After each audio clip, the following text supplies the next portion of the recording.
Bonjour à tous, bienvenue pour cette première journée du Forum européen de bioéthique consacrée cette année à l'intelligence artificielle, plus précisément l'intelligence artificielle et nous, puisque c'est toujours à travers le prisme de l'être humain et de ces enjeux que l'on va discuter pendant quelques jours des répercussions et de l'avènement de l'intelligence artificielle dans notre société. Nous allons commencer ce matin avec une thématique qui peut-être dérouter quelques-uns, l'intelligence artificielle plus forte que la mort. Alors pour être passé dans les lycées où vous allez entendre des premiers intervenants qui vont s'exprimer sur la question, eh bien cette thématique intrigue mais fourmille d'idées. L'intelligence artificielle plus forte que la mort, ou la mort de la mort aussi, parfois disent nos collègues transhumanistes, ce sont finalement les conséquences de ces logiciels sur la mort. Alors, il y a plusieurs niveaux.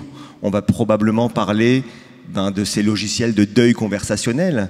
Aujourd'hui, vous le savez probablement, en enregistrant quelques minutes de votre voix, en donnant à manger à un certain logiciel des données personnelles, eh bien, vous êtes en mesure d'avoir un avatar, peut-être même un avatar vidéo, un deepfake, qui donne l'impression que la personne est capable de vous répondre. Vous avez peut-être aussi utilisé ChatGPT ou Bing ou d'autres logiciels conversationnels, et vous vous rendez compte que quand on mélange les deux, on obtient déjà, et c'est déjà l'objet d'une commercialisation de certaines entreprises, on peut avoir une forme d'immortalisation d'un avatar qui va venir tenir la conversation par-delà les nimbes du Styx qu'il aura traversé une première fois, pour finalement donner l'illusion que l'on peut continuer à discuter avec l'être aimé ou le défunt.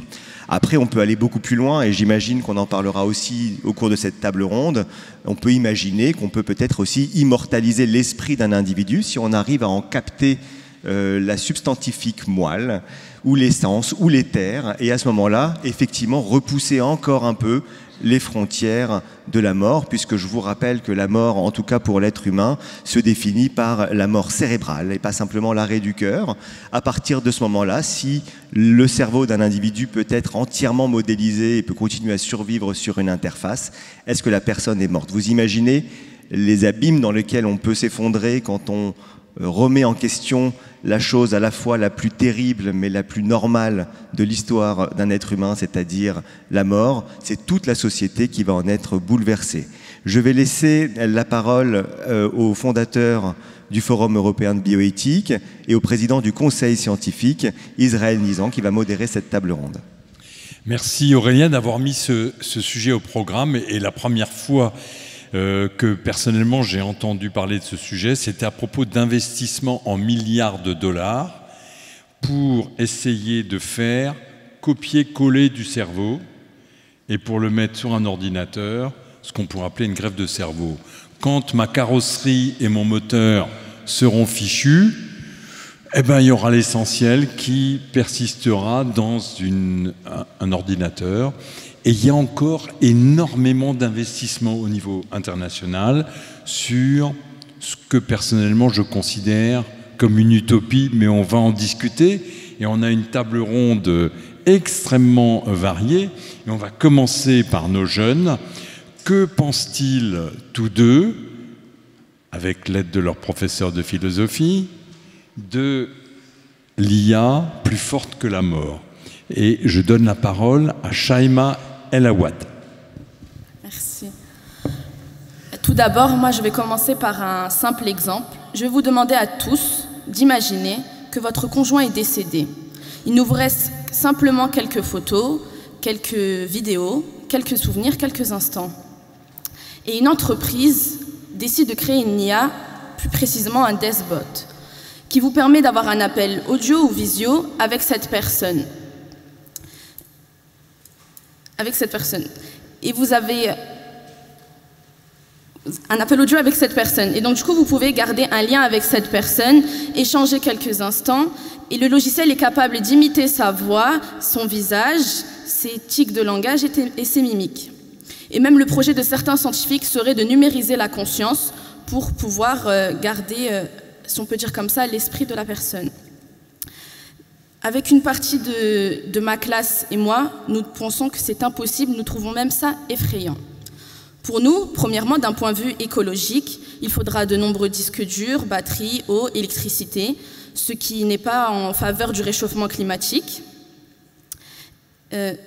Deuxièmement, nous pensons que de créer cette IA, ça serait de camoufler sa peur de la mort. C'est une sorte de non-acceptation, le refus du deuil, car le but de l'homme de toute sa vie, c'est de fuir la mort, donc de fuir l'ennui, en s'occupant, en cherchant à se rassurer. De plus aussi, ça serait aller à l'encontre du cycle de la vie. Prenons l'exemple d'une fleur. Nous plantons une graine, nous l'arrosons, des racines poussent, une tige, il y a un bourgeon, la fleur éclot. Donc soit elle est coupée et on en fait un bouquet de fleurs, soit elle fane. Mais dans tous les cas, elle meurt. Aussi pour les religions, on a un individu qui naît, qui grandit, qui vieillit et qui meurt. La mort est un milieu inconnu pour les hommes que nous ne maîtrisons pas. Pour certains, pour les religions, il y a une vie après la mort, mais pour les athées, par exemple, il n'y a rien. Mais nous n'avons aucune certitude. Néanmoins, nous savons retarder celle-ci grâce à la médecine, avec les médicaments, les opérations, les tests cliniques, etc. De plus, ça pourrait être un isolement sociable, car on pourrait devenir dépendant de l'IA. Vu que notre être cher est mort, nous voudrons passer un temps indéfini avec cette personne, à converser. Et si on réussit à télécharger la conscience, ça sera un effet plutôt néfaste parce que les personnes vont préférer se mettre à l'écart de la société pour rester avec la personne aimée. Aussi, ça peut être une sorte de manipulation par les créateurs de l'application, car une personne qui vit un deuil, c'est une personne faible, qui est très peu lucide et qui est une cible facile. Et si on télécharge la conscience, l'humain se dira que ça ne sert à rien de vivre le moment présent et qu'il est mieux d'attendre que la personne meure. Dans tous les cas, elle sera toujours là, on aura toujours sa conscience, on pourra toujours se rappeler de la personne. Donc les souvenirs qu'on vit, les sensations, tout ça, on ne fera plus vraiment très attention. Et la mort est une sorte de rappel qui nous rappelle que la vie est éphémère et qu'il faut profiter de chaque instant. Et donc on risque de perdre la notion de profiter de la vie et aussi de confondre la vie virtuelle et la vie réelle. Ensuite, il y aura sûrement un marketing sur l'IA, la plateforme risque d'être payante et qu'il y aura par exemple des temps impartis et que surtout qu'il y aura un accès inégal entre les personnes. Les gens plus aisés auront plus de chances d'y accéder, mais les gens moins aisés ne pourront peut-être pas y contribuer. Et aussi, l'argent pourrait être utilisé pour d'autres causes qui sont plus importantes, peut-être. Nous avons aussi la possibilité scientifique, car la mort, l'esprit, l'âme, comme vous voulez, est un domaine très peu connu par l'homme. Nous n'avons pas les connaissances et le matériel nécessaire pour cela, car pour stocker toute une vie d'une personne de sa naissance jusqu'à sa mort, les gigas sont très insuffisants, il nous faudrait beaucoup plus. Mais aussi, la question principale, c'est comment peut-on la numériser? Comment peut-on numériser cette conscience? Et enfin, nous avons aussi, notre cerveau est dans l'incapacité d'imaginer l'infini. Pour nous, chaque chose a un début et une fin.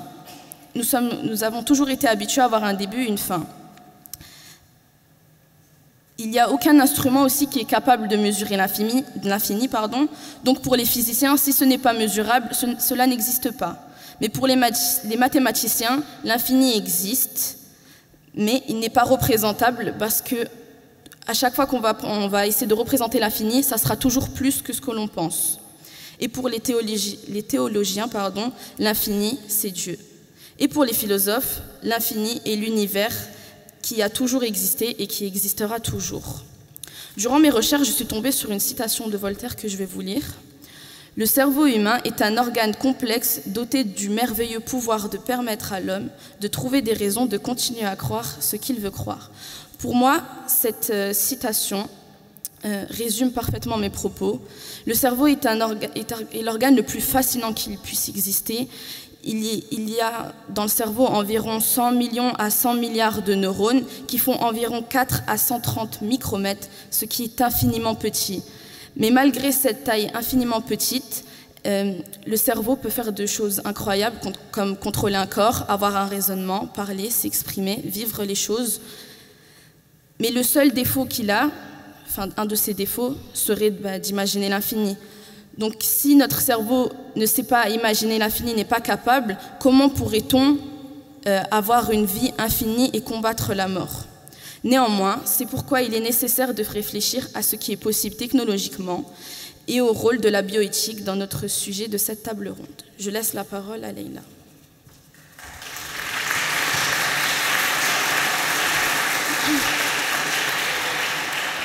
Je note qu'on n'a pas besoin d'avoir peur de la mort parce que la relève est assurée. Je donne la parole à Laïla. Bonjour.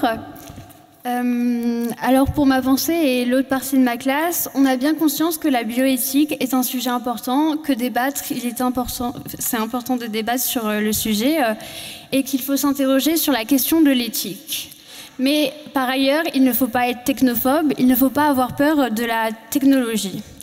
Ainsi, l'homme doit avancer dans son temps et progresser, et les avancées technologiques le permettent. L'homme a pour but sur Terre d'innover, et cela peut être effrayant de sauter dans l'inconnu, mais n'est-il pas le but de l'homme de lutter contre sa condition et ainsi, la science permettrait de contrer la peur de tout humain, celle de la mort et de la mort de ses proches, et ainsi de lutter contre notre nature.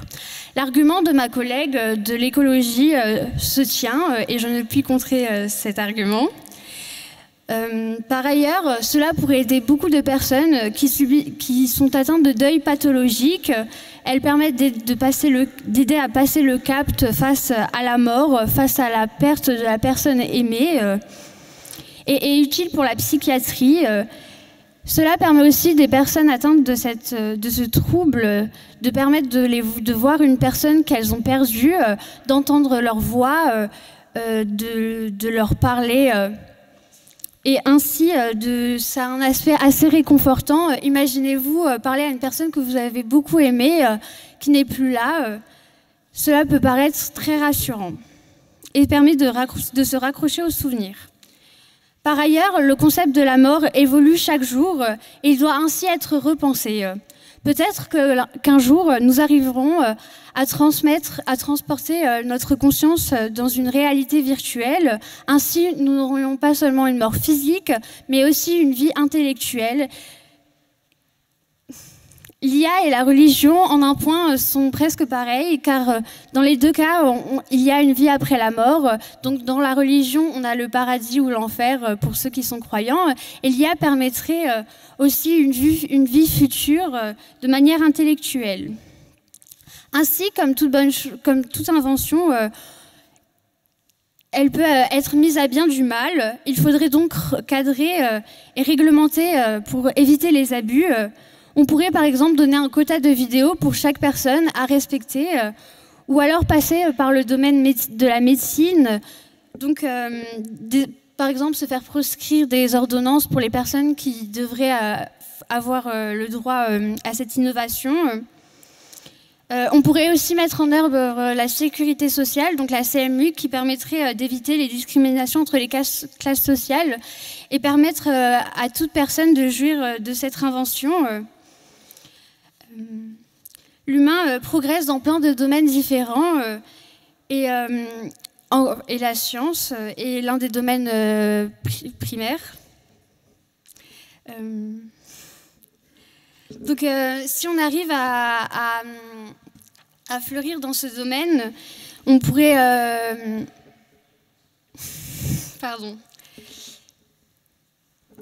Il faudrait encore plus se questionner sur le sujet parce que c'est un sujet assez important et très majeur. La science permet donc ainsi de lutter contre ce que l'humain ne peut pas, c'est-à-dire l'immortalité, et permet de perfectionner l'homme sur ses défauts et ses faiblesses comme la maladie. Et la science ainsi pourrait permettre d'avancer et de permettre à l'homme de se perfectionner dans ses capacités à vivre. Voilà. Merci de nous avoir écoutés.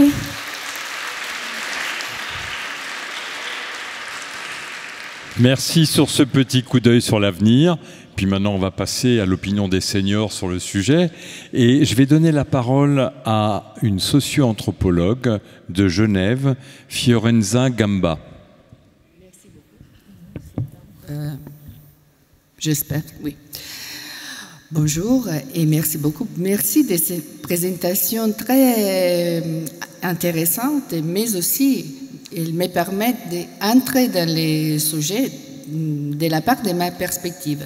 Moi, je ne suis pas une experte, une spécialiste d'intelligence artificielle, mais je travaille sur les rituels de commémoration et depuis longtemps sur les rituels de commémoration en ligne.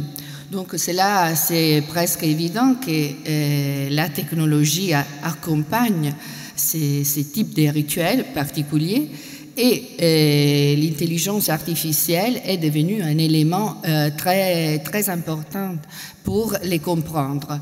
Les points pour comprendre pourquoi les gens font des rituels en ligne, c'est relativement simple. Notre société est organisée de manière que le deuil, c'est quelque chose de limité beaucoup dans l'espace et le temps. Et donc, parfois, le temps qui nous est accordé pour dire au revoir à quelqu'un qu'on a aimé et abandonné, ce n'est pas suffisant parce que nous sommes des personnes, nous tous sommes des personnes différentes. Donc, le succès de ce moyen de commémoration porte effectivement sur cet aspect que le numérique a donné depuis tout de suite, de réaliser des rituels, des modalités de commémoration très personnalisées dans les limites de la structure du numérique. Pour arriver à l'intelligence artificielle, cela a donné des possibilités incroyables que c'était impensable seulement quelques années. Donc, les thèmes les plus diffusés à ce moment sont les digital twins, la possibilité d'avoir un avatar ou alors une représentation du type hologramme de la personne qui n'est plus là, ou alors toute la catégorie de chatbots, etc. Ou encore les deepfakes, on pourrait les définir hypertrucage, la possibilité de faire mouvoir et parler des personnes qui sont mortes et pourtant le remettre à la vie. Cela soulève des questions et des difficultés. Je parle d'un exemple qui peut servir pour bien comprendre. Il y a quelques années, en 2020, un documentaire tourné par une chaîne de la Corée du Sud par rapport à la perte d'une fille de la part d'une mère a suscité beaucoup de discussions. Le documentaire s'appelle « I Met You ». Et c'est le documentaire réalisé grâce à l'intelligence artificielle qui montre comment une mère a rencontré la fille de 7 ans morte. Donc, le documentaire est disponible sur YouTube, millions de visualisations, très émouvant à les voir, mais là, ce n'est pas la chose la plus intéressante. Tous les débats, c'est pourquoi cette mère a fait ces choses, que c'est pas bien, c'est quelque chose qui, comment dire, elle la plonge dans l'impossibilité de sortir de son deuil. Eh bien, la mère elle-même explique ce que pour elle voulait dire rencontrer, même dans un univers virtuel, on peut dire comme ça, la fille d'Espero. Elle déclare: je sais très bien que ma fille est morte, c'est pas qu'elle apprend, ou alors j'essaie de reconstituer un lien qui est terminé, mais pour moi, c'était important d'avoir un moment d'adieu, de salut, de au revoir, avant de revenir, comme la mort a été vraiment très, très difficile, parce que c'était une maladie très grave, de revenir à ma vie avec ma famille, avec les autres enfants que j'ai et mon mari. Donc là, comme d'habitude, en plus dans les numériques, les positions sont opposées, pour et contre. Mais ce n'est pas là l'intéressant, et je pense que ce n'est pas là l'aspect qui nous sert, qui nous aide à comprendre cet outil de l'intelligence artificielle. Dans les cas de deuil, le deuil est quelque chose de très personnel qui suit des rythmes et des temps qui sont les nôtres, et seulement nous pouvons dire qu'est-ce que c'est bien pour nous et pas bien pour nous. L'important, et là c'est le défi éthique, c'est de garantir que les fragilités, les personnes fragiles ne sont pas exposées au risque d'être, comment dire, piégées par cette technologie. Et là, c'est un aspect important que je pense tout l'effort pour la réglementation de l'intelligence artificielle doit prendre en charge. Je pense que je peux m'arrêter ici et dire quelque chose après.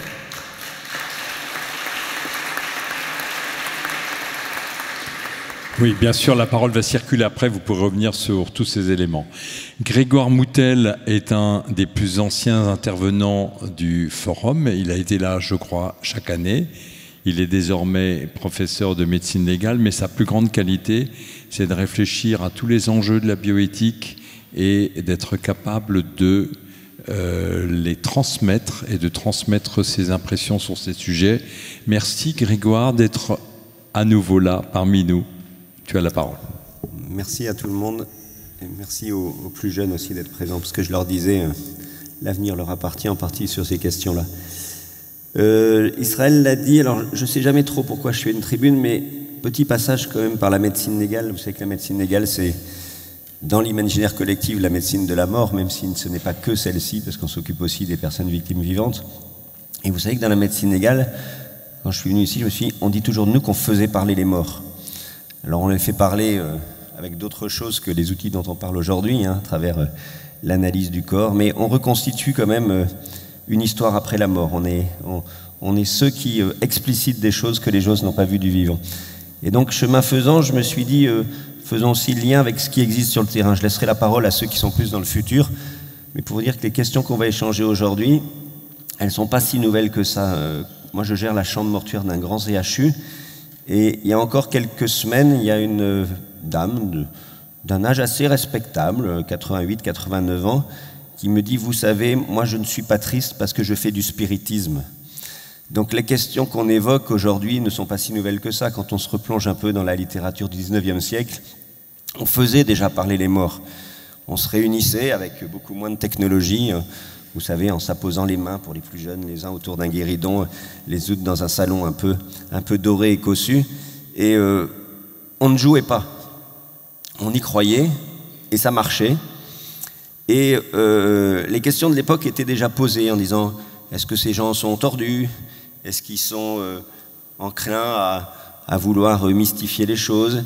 Et puis il y avait une question fondamentale, c'est est-ce que ça leur fait du bien? Alors c'est une première question, ça, qui rejoint le fait médical, c'est on est obligé de se poser la question par rapport à un sujet. Moi je suis un peu comme les jeunes, je ne suis pas technophobe, mais il n'empêche qu'on sait qu'en médecine il y a ce qu'on appelle le deuil pathologique, et que le deuil pathologique, il est frontière de toutes ces démarches-là. Il y a ceux qui vont au cimetière tous les jours et qui vont très bien, il y a ceux qui vont au cimetière tous les jours et qui vont très mal. Il y a ceux qui gardent l'idée d'écrire une petite page à leurs ancêtres dans un cahier de mémoire toutes les semaines et qui vont très bien. Il y a ceux qui vont très mal. Donc c'est pas l'outil ou la chose qu'on mobilise qui va faire qu'on va bien ou mal, c'est finalement la nature de l'individu, et je suis assez d'accord de regarder les vulnérabilités de la personne. Donc je pense qu'il faudra que dans ces outils, on se pose la question de finalement accompagner l'usage plutôt que de l'interdire. Ce sera toujours la voie, à mon avis, de l'éthique de demain. De toute façon, l'interdiction ne servira à rien parce qu'elle sera toujours contournée. Ça, c'est un peu des premiers éléments. Après, je sais qu'il y a des juristes autour de la table, mais si je reste sur la question qui est dans mon expertise, on voit aujourd'hui pointe dans le système de santé, et on l'a vu pendant la crise Covid, l'utilisation des outils de captation numérique du vivant du patient, qui demande que des vidéos soient faites de lui en hospitalisation, des fois même en réanimation quand il est inconscient. On demande à ce qu'on le filme pour transmettre à ses proches. et je reviendrai sur la question des proches qui est complexe, des images le concernant. Et les juristes le diront tout à l'heure, ça pose déjà un certain nombre de questions en termes de propriété à l'image, de consentement. Je pense que ces questions, il faudra les articuler avec notre sujet.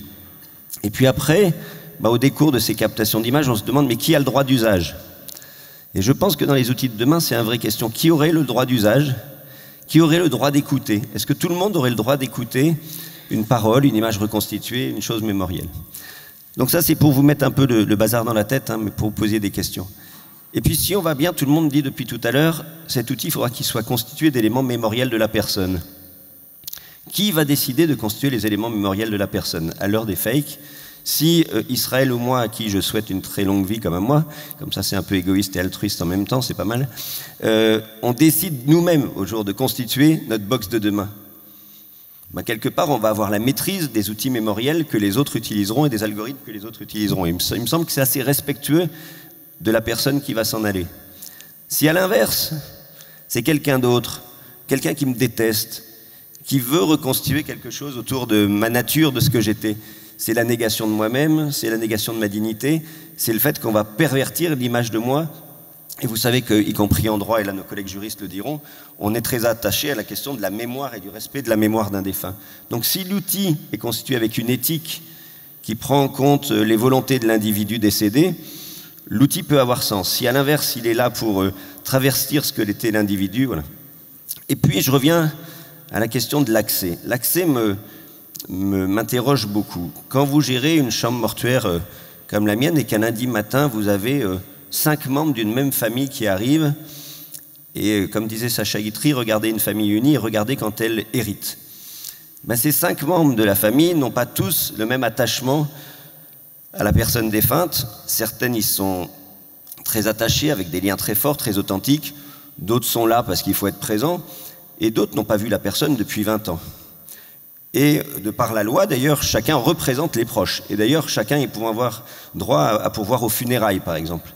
Et il y en a un qui vous dit, l'un veut être enterré à tel endroit, le deuxième dit, il veut être enterré à tel autre, le troisième vous dit, il veut de la crémation, et le quatrième vous dit, il voulait donner son corps à la science. Et donc, si vous transposez à la question de l'usage des futurs outils, moi je me dis, mais demain, est-ce que ces 4 ou 5 personnes auront le droit d'utiliser de la même façon l'outil? Ce qui me renvoie aussi, parce que je suis très attaché à cette question du consentement et de la volonté de la personne, y compris qu'elle sera décédée, est-ce qu'il ne faudrait pas anticiper, dans nos directives anticipées, dans des choses testamentaires, la question du droit d'usage à notre image post-mortem? Alors je sais que je vais donner un peu le vertige à des juristes, mais c'est fait le pour dans cette table ronde, mais il faut les anticiper, cette question, parce que je suis assez persuadé que demain, ces outils feront partie de notre environnement. Et vous savez, je m'arrêterai là-dessus, qu'il y a déjà aujourd'hui la question des cimetières virtuels ou des lieux de recueil virtuels, et que les gens vont de moins en moins dans les cimetières, c'est comme ça, il n'y a pas à porter de jugement de valeur, mais que les gens veulent rendre mémoire sur des sites internet, sur des sites mémoriels. Et donc si vous croisez tout ça, tous ces outils, il y a incontestablement quelque chose à créer. Et si j'étais au ministère, je dirais que le droit du funéraire d'aujourd'hui est certainement mort et qu'il faudra demain inventer un nouveau droit de la législation du funéraire. Voilà pour vous lancer le débat et réfléchir avec vous tous.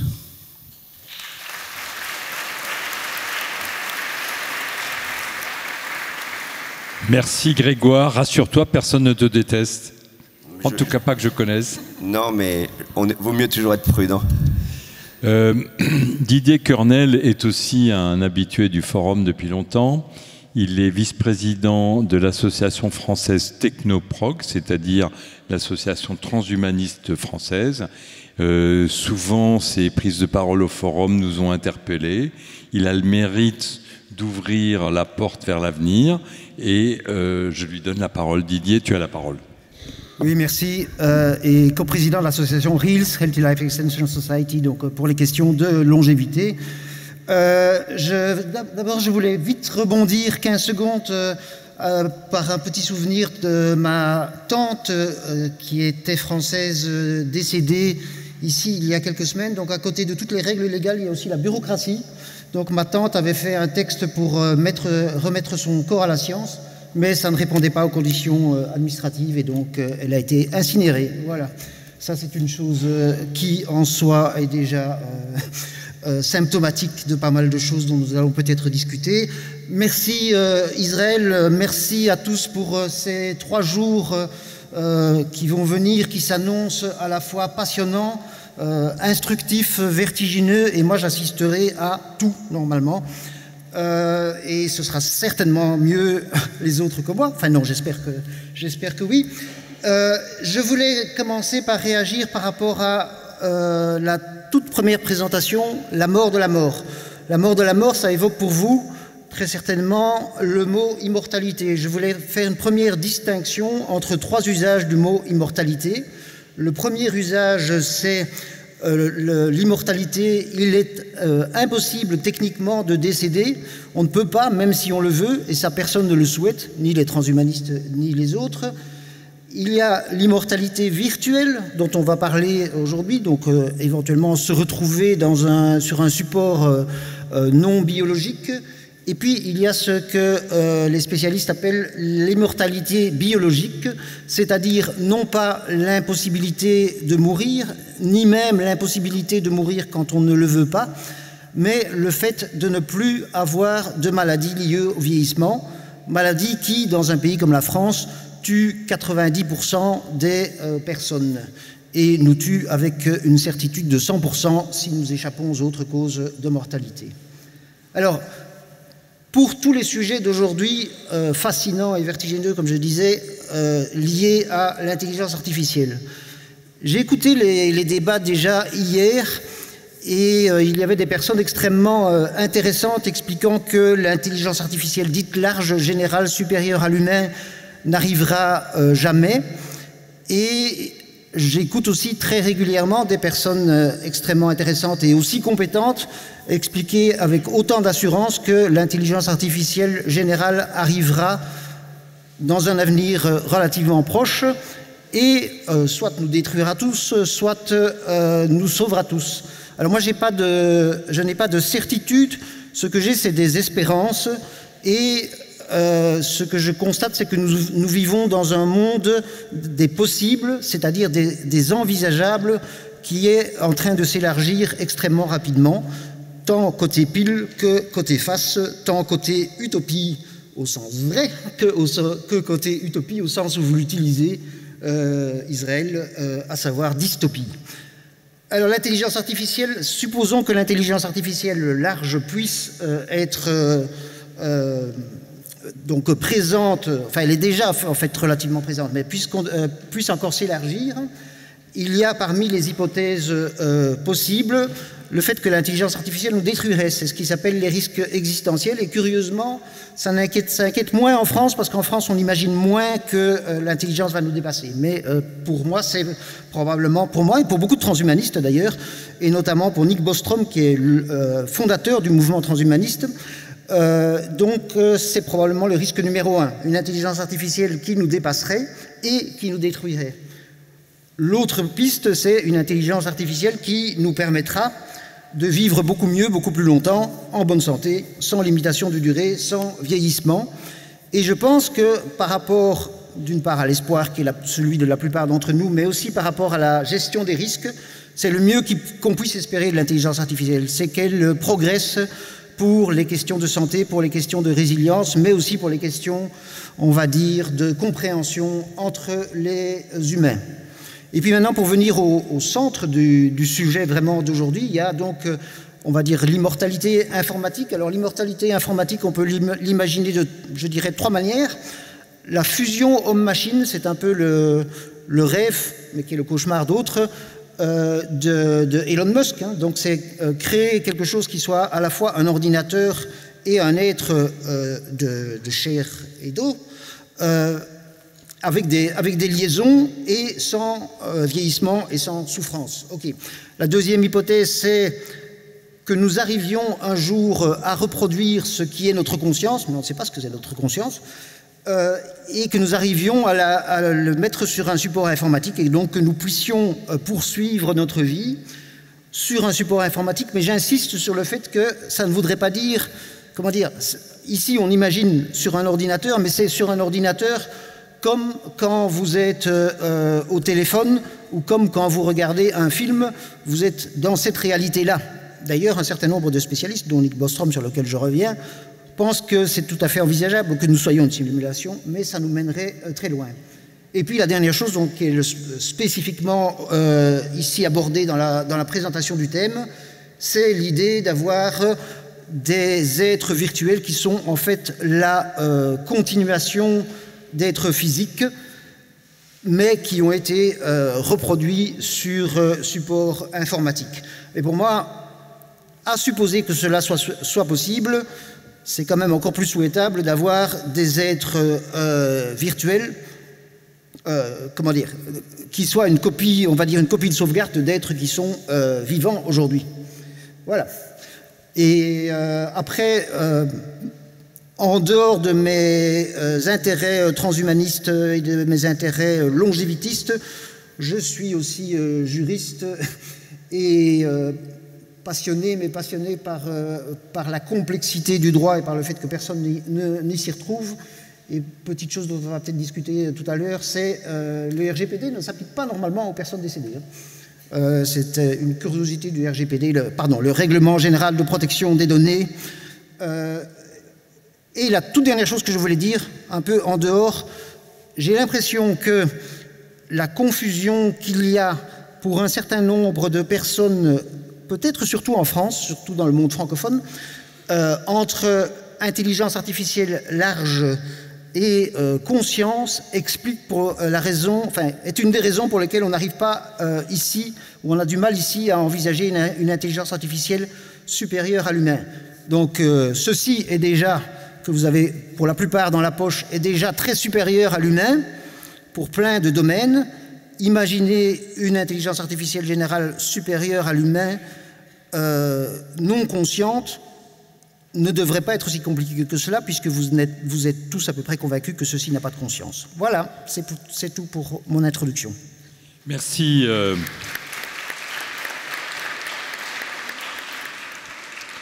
Merci Didier. On pourra revenir sur les choses que vous avez dites qui sont intéressantes. Et je voudrais donner la parole, on l'attend depuis un moment, à la juriste. Maria Fortunova-Michel est titulaire de la chaire Jean Monnet de bioéthique de l'Université de Lorraine. Et merci de prendre la parole. Merci beaucoup, merci, Monsieur le Président. Je tiens à adresser très rapidement mes remerciements aux organisateurs de ce Forum européen de bioéthique et surtout de me donner l'opportunité de présenter quelques réflexions de juristes, justement, s'agissant du thème l'IA plus forte que la mort. Alors, moi, tout de suite, je ne vais pas apporter des réponses juridiques concrètes, et d'ailleurs ce serait utopique compte tenu de l'incertitude juridique qui entoure déjà la régulation de l'IA, qui est encore en cours de discussion. Mais surtout, j'aimerais bien alimenter la réflexion de manière plus globale sur la régulation juridique et surtout l'évolution du droit en tant que moyen de régulation juridique des rapports sociaux, sociétaux, et surtout revenir avec vous sur l'idée selon laquelle le droit est-il toujours utile lorsqu'il s'agit du rapport de l'individu à la mort? Que reste-t-il de sa fonction de régulation des rapports sociaux et du choix sociétal face à la mort? L'IA plus forte que la mort, signe-t-elle la mort du droit? Alors ces interrogations ne sont plus du domaine de l'hypothèse, ni de cas d'école, ni de la science-fiction, ni du pur art rhétorique. Elles sont révélatrices d'une réalité. Le numérique et l'intelligence artificielle font partie aujourd'hui du quotidien des relations juridiques, sociales et sociétales que le droit est désormais appelé à affronter ou à composer avec.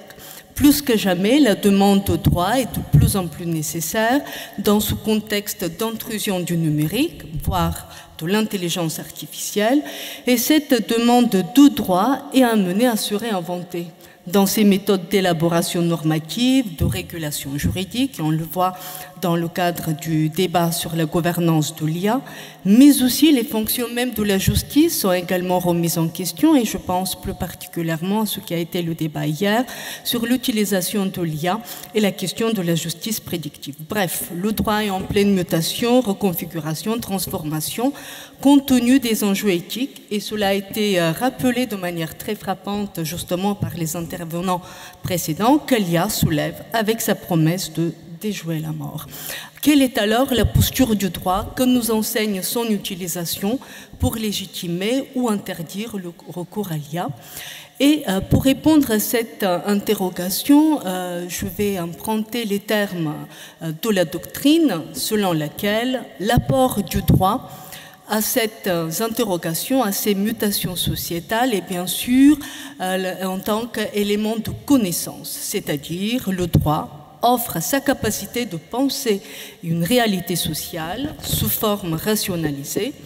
Le droit est à la fois un objet, c'est-à-dire des règles qui existent et qui peuvent préfigurer ce qui va se passer, mais aussi une discipline qui étudie les normes et dispose des concepts pour expliquer les réalités sociales. Et en quelque sorte, le droit est donc toujours travaillé par cette dialectique entre ce qui doit être juste, ce qui l'est ou pas, et bien sûr la sécurité qui est antinomique, assurer la sécurité et trancher pour la communauté. Alors, en ce sens, le droit sert de repère et apporte une certaine stabilité des situations juridiques que l'émergence, l'intrusion de l'IA fragilise, et traduit dans une certaine mesure les limites de cette intrusion de l'IA dans le rapport de l'individu, tout d'abord par rapport à son corps et ensuite par rapport à sa mort. Alors, ces deux éléments, je vais les évoquer de manière assez rapide pour lancer le débat et tenter de rejoindre dans une certaine mesure les propos qui ont été tenus par les autres intervenants, notamment sur la protection de l'individu à travers la protection de l'image et l'utilisation de son image. Alors, le rapport de l'individu à son corps et l'utilisation de l'IA. La distinction entre la personne et son corps est un élément très fondamental et qui a donné naissance à la conception contemporaine de la bioéthique ou du biodroit ou aujourd'hui de la biopolitique. En effet, et cette distinction est travaillée par une autre ambivalence entre les deux éléments. D'un côté, les droits qui sont accordés à la personne vis-à-vis du corps médical, le choix, formation personnelle éclairée, le pouvoir de décision, et de l'autre côté, l'émergence d'un ordre public corporel qui justifie la régulation juridique des enjeux bioéthiques et de l'évolution par conséquent du droit de la bioéthique. Et la migration du corps, comme le souligne la doctrine, vers le monde digital traduit exactement cela. Alors, comment l'IA, plus forte que la mort, réinterroge encore une fois ce phénomène du rapport de l'individu à son corps, et c'est-à-dire sa liberté de disposer de son corps. Alors, et le droit a déjà apporté quelques réponses, notamment en ce qui concerne la protection du cadavre, du corps, et encadre la liberté d'en disposer autour de la volonté exprimée de la personne ante-mortem. Alors, le choix ante-mortem de son mode de sépulture et la protection de l'individu contre ses propres choix a toujours été un élément fondamental dans la réglementation, la législation funéraire. C'est-à-dire, la personne peut avoir la liberté de choisir tel ou tel mode de sa sépulture, mais par la suite, le droit en choisit que deux. Et en ce sens, le droit décide de déterminer le caractère licite ou illicite du mode de sépulture, et en ce sens, il protège le cadavre et le reste du corps humain. Donc on est ici toujours dans cette dialectique de la liberté de la personne exprimée ante-mortem et la protection du cadavre post-mortem, toujours. Alors, cette approche, par conséquent, la liberté de disposer de son corps après la mort, notamment pour l'organisation de ses funérailles, et par la même occasion, on peut le projeter sur l'utilisation de l'IA, constitue une liberté restreinte que certains observateurs souhaitaient toutefois préciser s'agissant des restes du corps humain après la mort et leur éventuelle exploitation.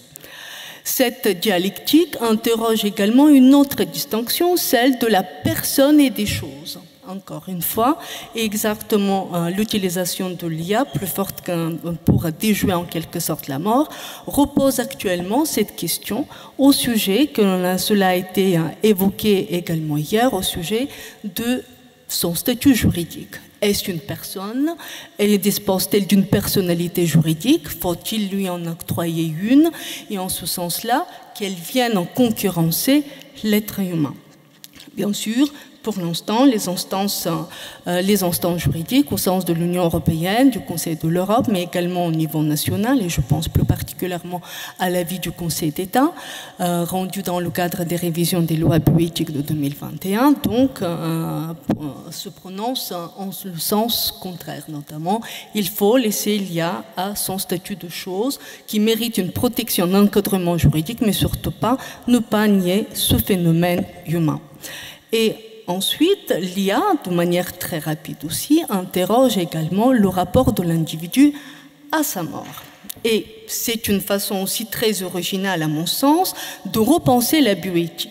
Et je l'ai dit tout à l'heure, la bioéthique, depuis une cinquantaine d'années, s'est construite autour de l'émergence ou de l'irruption du corps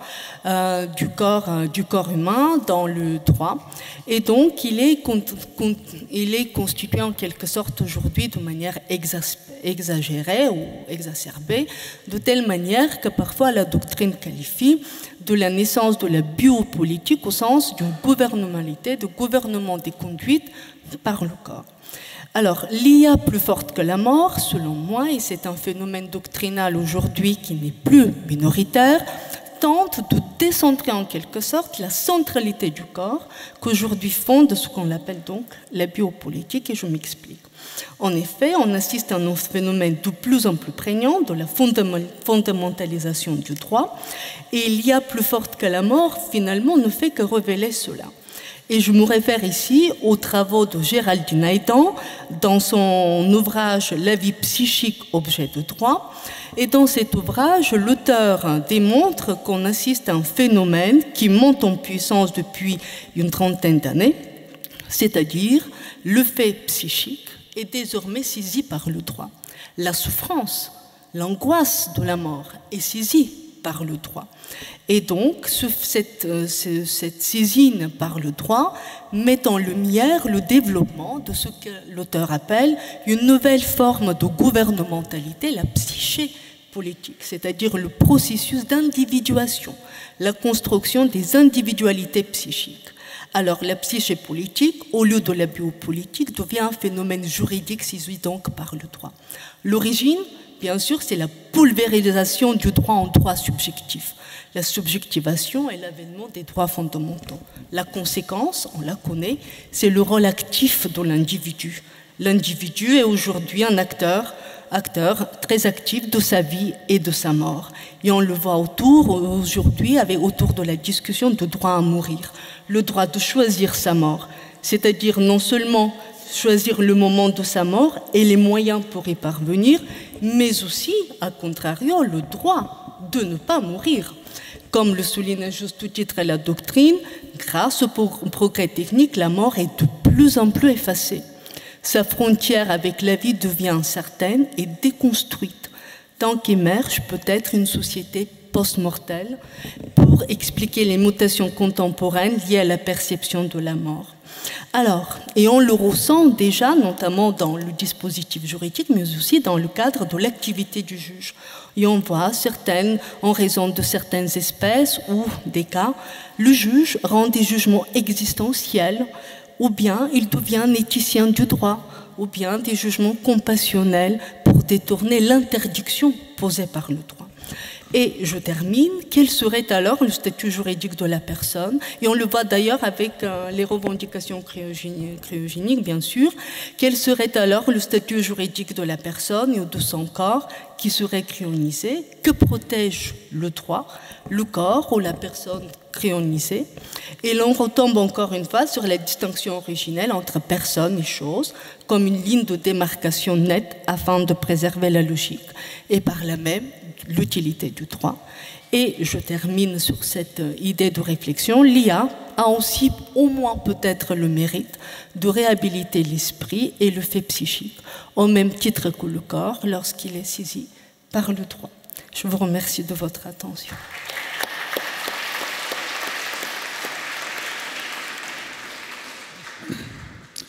Avant de donner la parole à la salle, j'aimerais faire interagir la tribune, nous avons tous vu que dans des EHPAD, il y a désormais des robots conversationnels.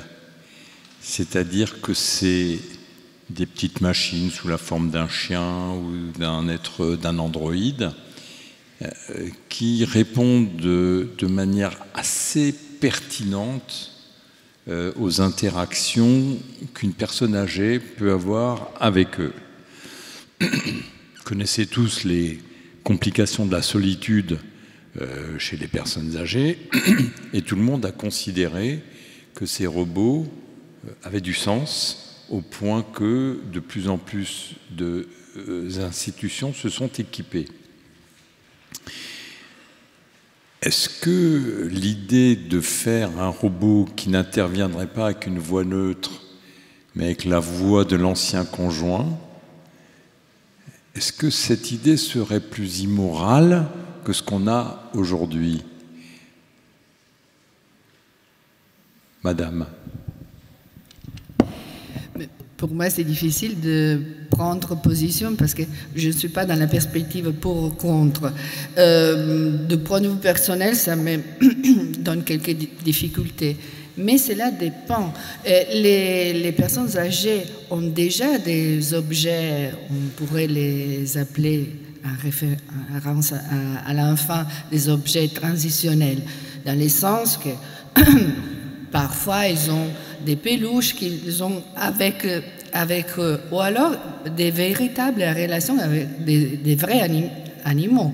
Dans les EHPAD, il y a aussi cette dimension-là, ce moment de socialité interhumaine avec des autres êtres vivants. Si cela est bien pour les gens qui sont dans ce contexte, pour la plupart très triste, pourquoi pas?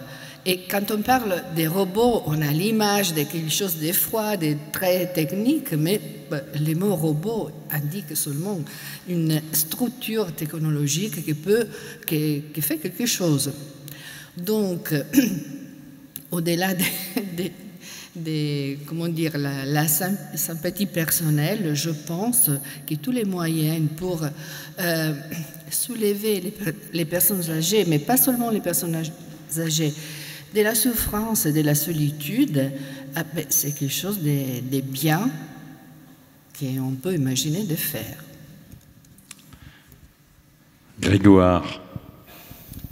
Tu as posé la question, Israël, de est-ce que ce serait moral ou pas? Je pense qu'il faut avoir un peu, comme vient de faire ma collègue à droite, une approche un peu conséquentialiste. C'est-à-dire, est-ce que c'est plus moral que de laisser enfermer les personnes dans 12 mètres carrés dans une chambre d'EHPAD comme on le fait aujourd'hui dans notre société? Je pense qu'il faut avoir aussi le courage de relativiser. On a toujours tendance à porter un regard, on va dire, assez présomptueux, je pense, sur les peurs de l'avenir sans regarder la violence d'aujourd'hui. Donc, donc de ce point de vue-là, déjà, pourquoi pas, je dirais. Deuxième question, on va faire un peu de clinique parce qu'on est tous les deux les médecins de la tribune. Il y a la question de la vérité, du mensonge et indirectement du droit, de la question du consentement de la personne. Si on est sur une personne qui est à même d'exprimer son choix et de faire ce choix-là en disant le meilleur outil d'accompagnement pour moi c'est celui-là, c'est pas la même chose que si on l'applique à une personne démente pour laquelle éventuellement même l'outil pourrait perturber plus sa personnalité. Donc je pense que là aussi il y aurait des approches un peu de discernement à avoir. Mais finalement, c'est bien le champ de la bioéthique qui consiste à dire qu'il n'y a pas une approche normative globale où la réponse vaut pour tous, mais les jeunes l'avaient évoqué tout à l'heure en disant il y aurait peut-être une indication médicale. Après tout, je vais continuer, plutôt que mettre les gens sur neuroleptiques et anxiolytiques, est-ce que c'est pas une forme de barbarie technologique aujourd'hui qu'on fait chez les personnes âgées? Donc est-ce qu'un robot conversationnel ne serait pas une meilleure chose que les camisoles chimiques qu'on impose aujourd'hui dans le grand âge? Parce qu'il faut le dire, vous lisez les rapports, les travaux qui ont été faits en lien avec le CCNE, entre autres, sur la crise Covid, les travaux qu'on a fait avec Jean-François Delfrécy pendant cette période. On n'a pas de gloire à avoir sur la façon dont on accompagne nos aînés. Donc, si la technologie est une voie de progrès, pourquoi pas? Et puis, dernier point, ça a été dit, c'est quoi? Alors, on dit robot. Alors, les animaux, on met des phoques aujourd'hui dans les EHPAD. Pourquoi un phoque, quoi? Enfin, je sais pas. Un bébé phoque, quoi, enfin, Brigitte Bardot, enfin, réfléchissez, c'est plus mignon qu'un autre animal. Pourquoi un bébé phoque? Est-ce que c'est pas infantilisant? Un bébé phoque qui grogne, qui vous fait des câlins, est-ce que c'est pas infantilisant du grand âge? Est-ce que quelque part, un hologramme d'une personne représentant une personne aimée, et j'insiste, hein, dès lors qu'on ne se met pas dans le registre du pathologique et du pathos et du morbide, hein, pourquoi pas? Voilà, il faut poser ces questions-là. Et puis, dernière chose peut-être pour boucler le truc, peut-être aussi, je ne sais pas, c'est un engagement personnel ça, que plutôt que de croire que la technologie va rompre et exercer la solitude, résoudre la question de la solitude dans les EHPAD, je rappelle que ces outils techniques quand même coûtent un certain nombre d'argent et que peut-être quelques postes d'aide-soignante supplémentaires seraient quand même toujours les bienvenus à la place de l'outil.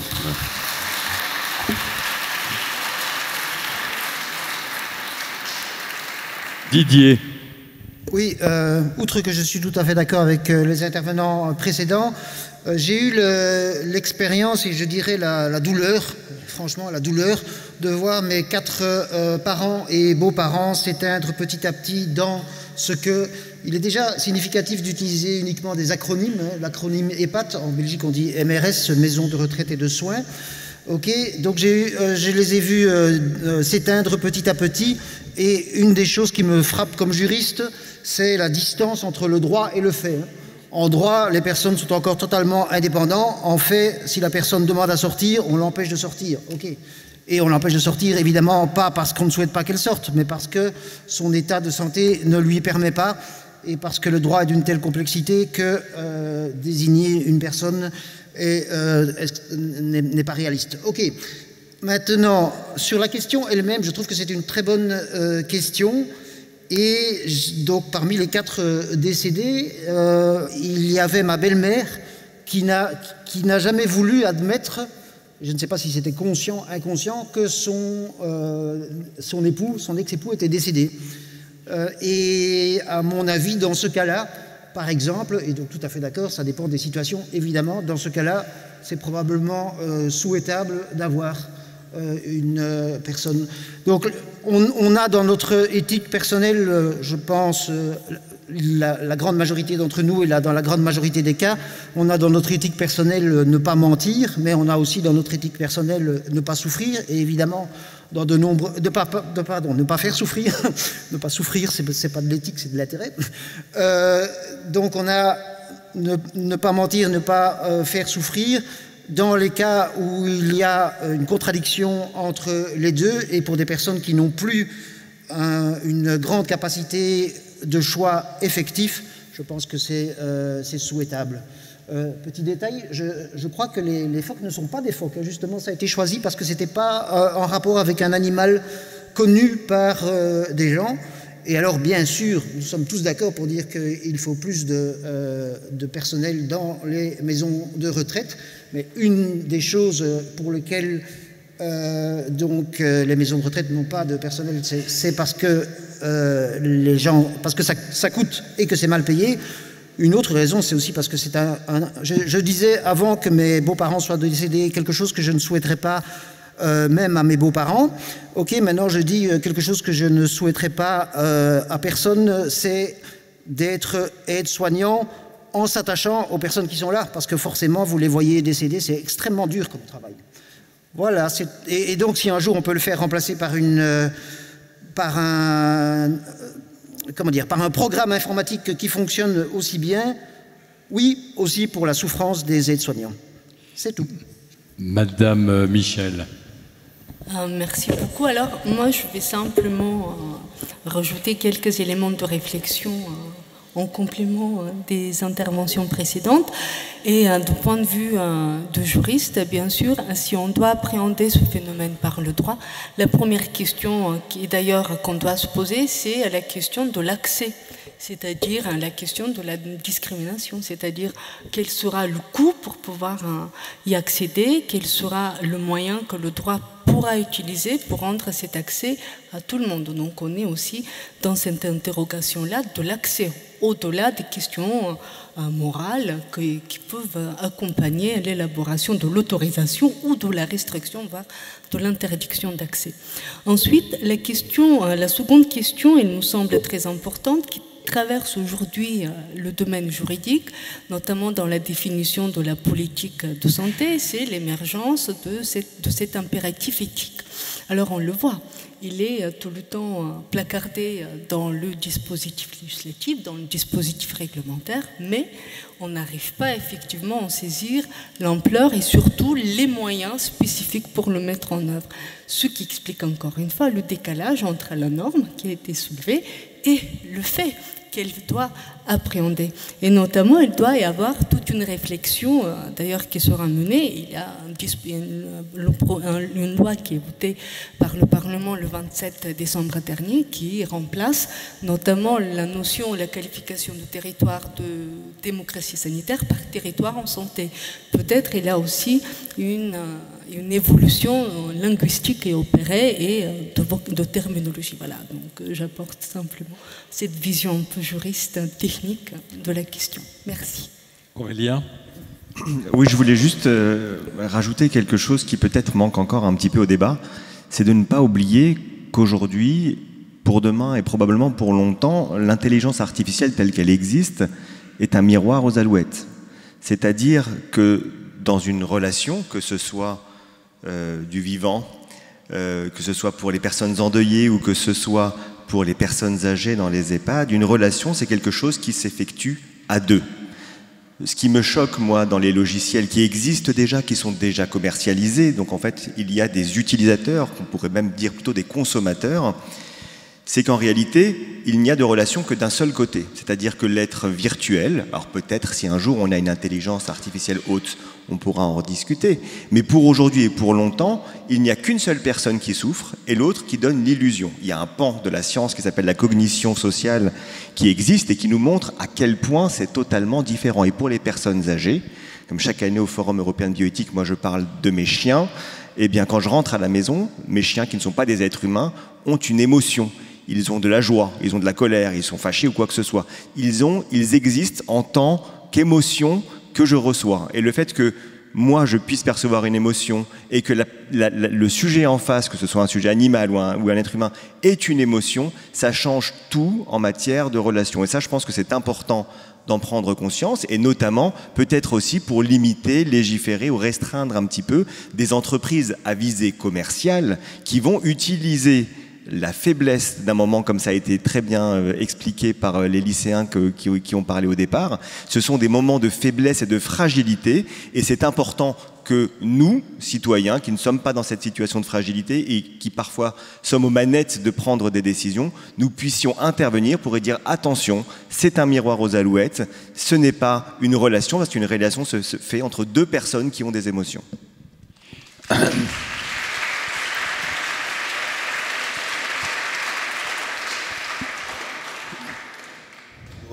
Rebondir sur ce que vient de dire Aurélien, d'ailleurs je m'excuse parce qu'il y a 3 médecins autour de la table, mais comme ils s'étaient mis de côté, non, de par ses compétences de neurologue, en fait, ça évoque un sujet sur lequel on a écrit, et je pense qu'il faudrait que la société évolue. Je reste dans le champ du médical, hein, mais vous savez que quand on vous donne un nouveau médicament, il était autorisé à être mis sur le marché parce qu'il y a eu des études cliniques qui ont montré qu'il y avait un bénéfice pour les personnes supérieur au risque et une efficacité démontrée. Et ça fait lien avec ce que dit notre collègue juriste de la question de la reconnaissance par le système d'assurance maladie d'éventuels remboursements. Ce qui manque aujourd'hui, c'est important que les citoyens le sachent, c'est la validation scientifique et médicale de ces outils. Si demain il y a des études fiables, ça croise tes propos Aurélien, qui montrent que ces outils sont bénéfiques pour les personnes, assis sur les méthodologies qui sont ceux de la recherche clinique, eh bien on pourrait dire go. Voilà. Le problème effectivement c'est qu'aujourd'hui il y a une forme de supercherie, c'est qu'on met sur le marché des choses en dehors d'un cadre de validation rigoureux. Voilà. Et donc, je pense que c'est important, ça, pour l'éducation citoyenne. Excusez-moi d'être un peu comme ça, non, du haut de la chair, mais c'est important. C'est-à-dire qu'on nous vend du rêve, et je pense que derrière le rêve, peut y avoir du danger. Mais ça ne veut pas dire que derrière ce rêve, demain, il n'y aura pas des réalités concrètes qui nous apporteront un bénéfice populationnel. Voilà. Et je voudrais savoir l'avis des jeunes. Un robot conversationnel personnalisé pour les personnes âgées, qu'en pensez-vous ? Moi, je rejoins l'idée des sentiments. Pour moi, que ce soit un animal ou un être aimé, Peut-être sur l'instant, la personne âgée vivra un bon moment, de bons souvenirs, sera bien, mais après, même pendant qu'elle parle avec ce robot, elle est consciente que cette personne n'existe pas, qu'elle n'est pas là. Donc on revient quand même à l'idée de la mort. Et peut-être que pour un animal, je pense que c'est mieux de privilégier de vrais animaux qu'un robot, mais pour un humain, je trouve que c'est assez une mauvaise idée. Et aussi, je pense qu'il faudrait plus sensibiliser les gens à aller dans les EHPAD, à aller à la rencontre des personnes âgées, par exemple à envoyer des classes, par exemple dès la primaire ou même collège, lycée, d'aller discuter avec ces personnes, parce que ça reste des personnes à part entière comme nous tous. Et je trouve qu'un contact humain, c'est beaucoup mieux qu'un contact virtuel ou un contact avec une IA, parce qu'on, comme le disait, c'est une émotion. La personne âgée ressent une émotion, et nous aussi. Et moi, je suis déjà allée dans une EHPAD avec un groupe d'enfants, et on a pu discuter avec des personnes âgées, jouer avec eux aux cartes, ils nous ont lu des histoires et tout ça. Et c'était vraiment un moment unique, et j'ai pas regretté d'être y allée, et ça nous a fait du bien à nous et à eux. Merci.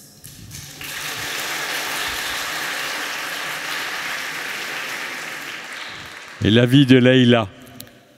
Alors moi je pense que bien sûr l'animal robotisé ne remplacera pas les humains, mais on est tous conscients de la maltraitance qui est faite dans les EHPAD, et je pense que si c'est une manière d'adoucir un peu plus le sort des personnes âgées, et si ça peut aider à se familiariser dans un endroit où ils se retrouvent seuls, c'est toujours bénéfique.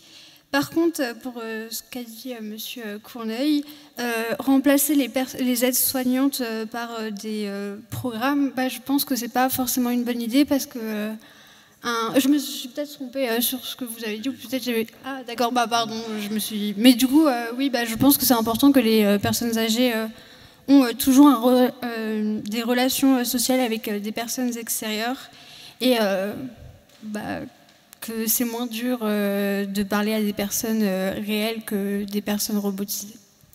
Avant de passer la parole à la salle, bravo. Didier Cornel. Oui, j'ai plein de choses à dire. Je vais commencer par peut-être la plus importante.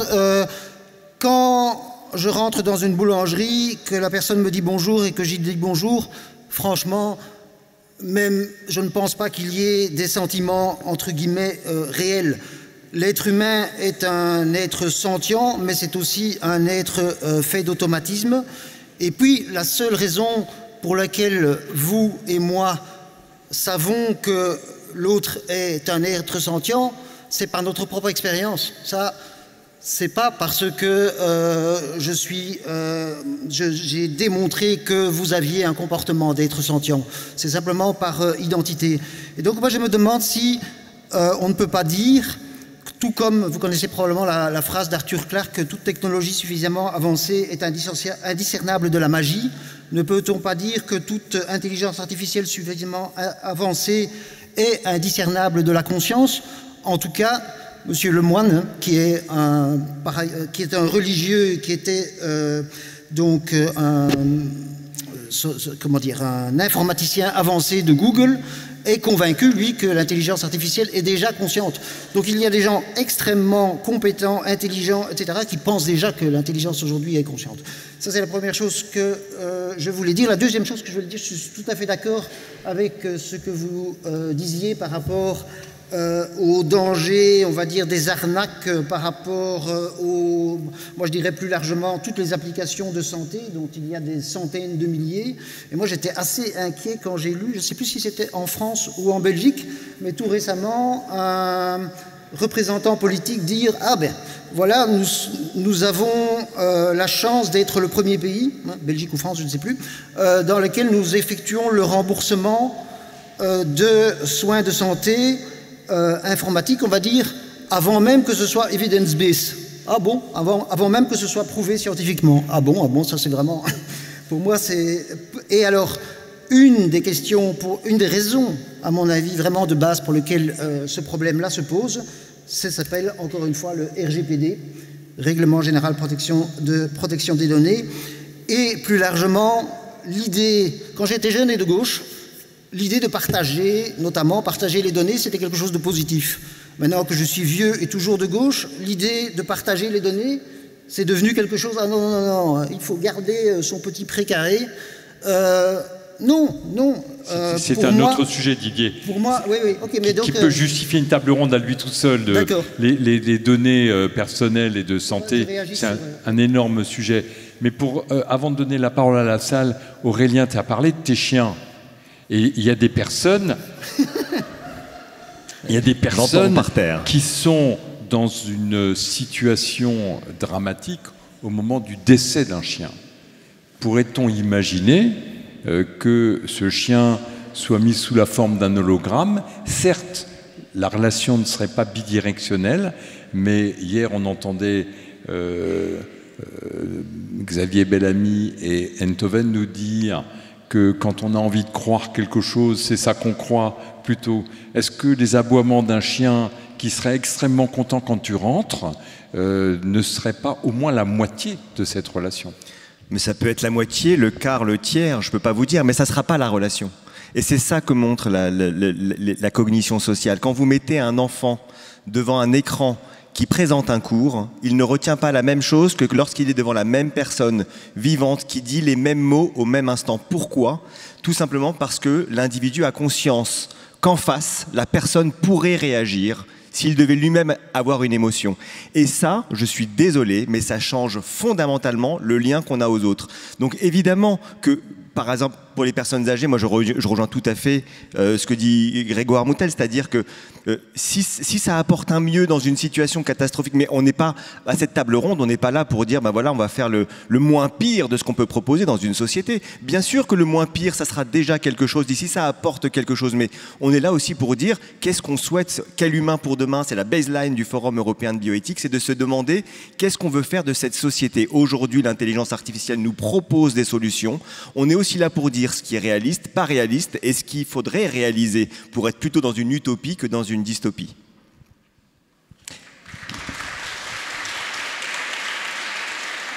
Et maintenant, nous allons laisser la parole au public. Est-ce qu'on peut mettre la lumière ?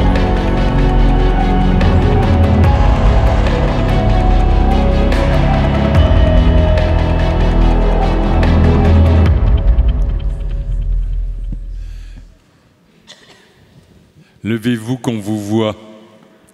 Merci. Bonjour. Pour revenir au sujet, donc l'IA et la mort, moi je travaille au service funéraire de Strasbourg et je trouve que une chose importante, c'est quand même de voir comment mettre en pratique les décisions, la législation funéraire qui découlera de la réflexion sur l'IA et la mort.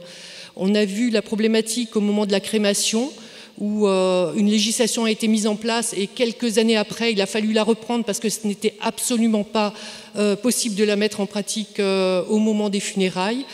Là, c'est pareil, il y a comment mettre ça en place. Ça ne sera pas qu'au moment de l'inhumation, c'est aussi après dans les cimetières. Voilà. Grégoire. Merci. Je pense que madame a tout aussi compétence que moi, puisqu'on est sur un domaine partagé. En fait, je pense qu'il y a un choix société clair à faire sur toutes ces questions-là qui n'est pas fait aujourd'hui. C'est qui est réellement décideur. Finalement, est-ce que c'est la personne défunte qui a été décideuse, et auquel cas, il faut dire dans la société que chaque citoyen devra tracer ses volontés clairement sur toutes ces questions-là, versus ce qu'on voit un peu aujourd'hui poindre, donner de plus en plus de droits aux proches. Et donner de plus en plus de droits aux proches renvoie à une problématique que j'ai évoquée, c'est que les proches, c'est pas uniforme, et que donc, quel proche va-t-on choisir pour être le traceur de la volonté du défunt?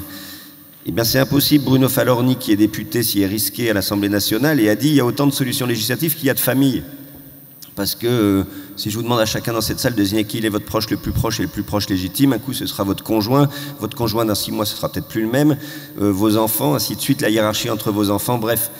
Donc je pense que c'est un des premiers travers aujourd'hui de l'évolution vers le droit du funéraire en général, c'est qu'on n'est pas au clair dans notre société. Voilà. Pour y avoir un autre modèle qui a été évoqué, qui est celui du consentement présumé, un peu comme don d'organes, c'est-à-dire qu'il y aurait des règles collectives, elles seraient édictées pour tous, et puis il y aurait des possibilités ensuite de s'y opposer éventuellement au cas par cas. Mais en tout cas, voilà, moi il me semble qu'aujourd'hui, indépendamment de l'IA, le droit du funéraire en France est pour moi un droit un peu obsolète aujourd'hui. Je vous donne un dernier exemple qui a trait à la médecine légale. Vous avez su que dans les attentats de Nice, il y a eu un débat, une très mauvaise polémique sur le fait que les médecins légistes avaient prélevé des organes et n'avaient pas rendu le corps entier avec l'ensemble des organes. Mais ce n'est pas les légistes, je ne défends pas, qui étaient en cause, c'est le principe judiciaire qui fait que quand il y a une enquête de police, on doit emmener le cœur en anapathe, le cerveau en anapathe, et qu'il est impossible de rendre le corps intégrome aux familles. Au moment où on rend le corps, il y a des éléments qui sont encore dans les laboratoires pour être analysés. Voilà. Et on a fait une polémique en disant on ne respecte pas les volontés du défunt. Mais il aurait fallu dire clairement le contrat social aujourd'hui est que pour justice passe, le corps ne peut pas être rendu intégrome aux familles. Les politiques osent pas, c'est violent et tout. Mais c'est quand même assez préfiguratif de demain, parce que si sur les questions de l'IA, on laisse chaque droit singulier s'organiser, ça veut dire, et là j'empiète sur le domaine du droit, ça peut être un choix de société, de dire il n'y a pas de régulation.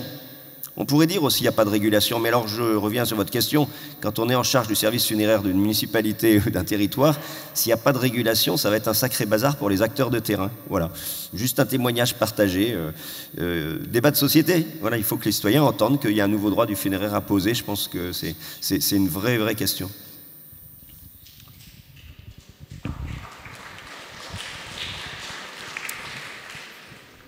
Alors, une question sur l'innovation, je ne sais pas qui sera à même d'y répondre. On a beaucoup parlé de robots conversationnels. À part ce sens-là, qui serait celui de la voix, finalement, puisqu'il n'y a pas de conscience derrière pour l'instant, l'intelligence artificielle, est-ce qu'on est en train de mettre au point autre chose? Est-ce qu'il y a, j'ai cru comprendre, qu'il y aurait la possibilité un jour de faire un câlin à la personne défunte? Est-ce qu'on va vers peut-être la captation de l'odeur? Est-ce qu'il y a d'autres sens qui font l'objet de la recherche pour nos défunts? Tu as tout dit, Maud, hein. Donc tu es trop averti pour ne pas connaître le sujet. Effectivement, on ne s'est concentré et pas de grand âge défunt. D'abord, je rappelle qu'on décède à tout âge et que la dimension psycho-affective rejoint le débat, juste comme ça, j'en sais pas plus que toi, mais c'est pour que la salle soit avertie, sur le couplage de la trace mémorielle avec des assistants virtuels de sexualité. Voilà. Tu as dit câlin parce que peut-être une forme de pudence ou de prudence. Mais voilà, effectivement, il y a d'autres questions que la trace mémorielle vocale qui se poserait, qui pose la question de la relation virtuelle en général. Voilà. Moi, je dois dire qu'à titre personnel, je me moque un peu de ce qu'on va faire des restes de mon corps après ma mort. C'est pas très important de mon point de vue. En revanche, je suis assez sensible à ce qu'on pourrait me faire dire après ma mort. Je vois tout un tas d'endroits, et en particulier des sectes où on fait dire à l'ancien gourou qui est décédé depuis très longtemps, on lui fait prendre des décisions sur des choses tout à fait présentes. Et je ne pense pas que je serai un jour un gourou, mais ça me dérangerait qu'on puisse cumuler des vidéos et des prises de parole et des traces laissées ici ou là pour me faire donner un avis après ma mort. Je suis plutôt sensible à cet aspect-là de la propriété que à ce que deviendra mon foie une fois que je serai mort. Donc, parce que vous parliez de propriété, ma question c'est comment est-ce que je peux protéger ma propriété intellectuelle? Alors oui, normalement...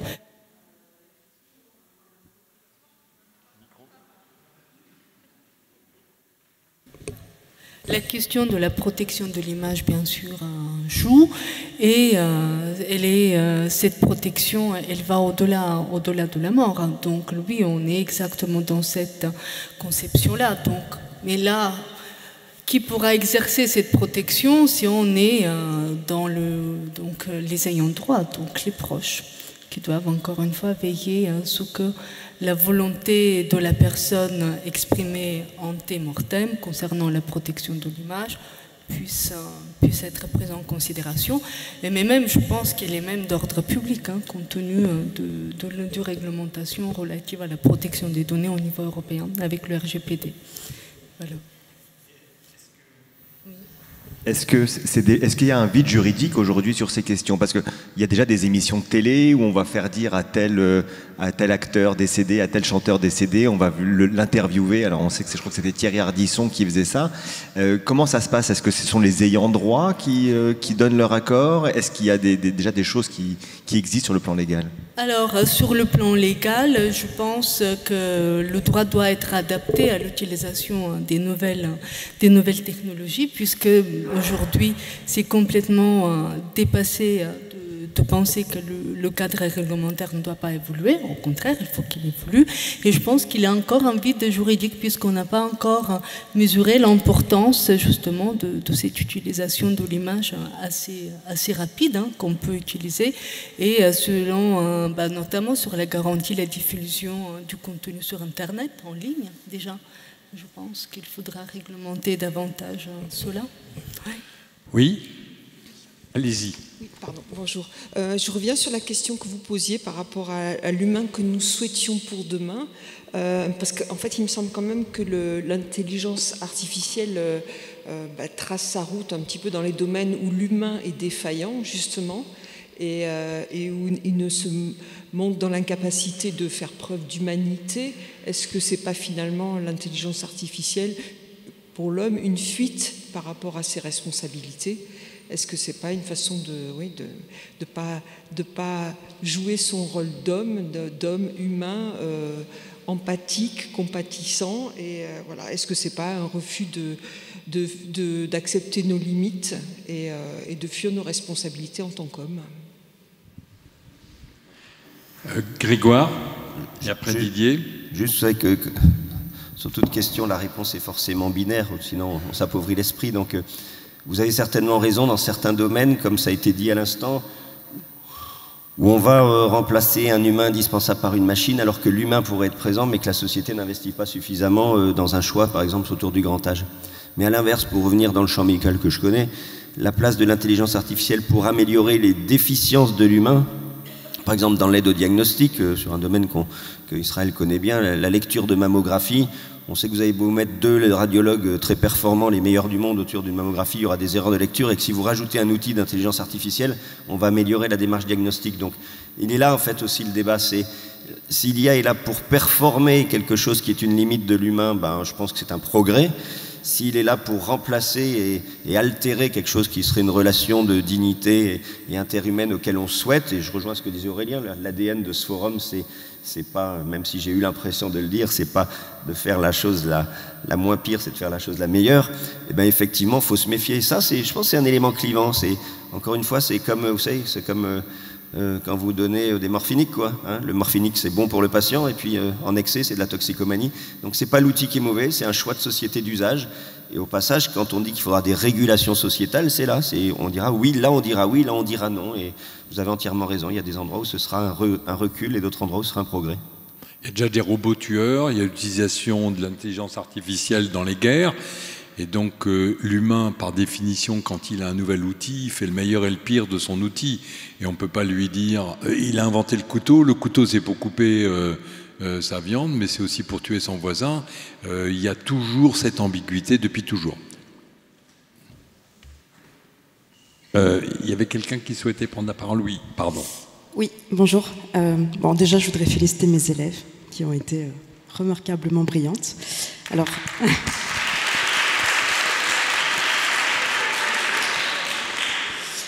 J'ai une question qui est un peu naïve et peut-être en même temps un petit peu vertigineuse, à mi-chemin entre la philosophie et le droit. C'est pour quelles raisons, dans une conception matérialiste du monde, si on l'a, pour quelles raisons un individu décédé aurait des droits? Vous avez 3 heures.